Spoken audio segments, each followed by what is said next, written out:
பன்னிரண்டில் நூறு வெண்ணிலாக்கள் தோன்றும், ஆனாலும் அனல் பாயும்.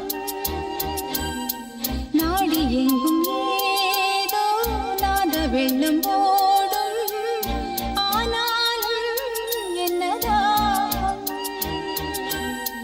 மீசை நிற்கும் வண்ணம் தீ வளர்த்ததென்ன, தூபம் போடும் நேரம் தூண்டிலிட்டதென்ன. என்னையே கேட்டு ஏங்கினேன் நான். என்னுள்ளே என்னுள்ளே பல மின்னல் எழும் நேரம், எங்கெங்கோ எங்கெங்கோ என் எண்ணம் போகும் தூரம்.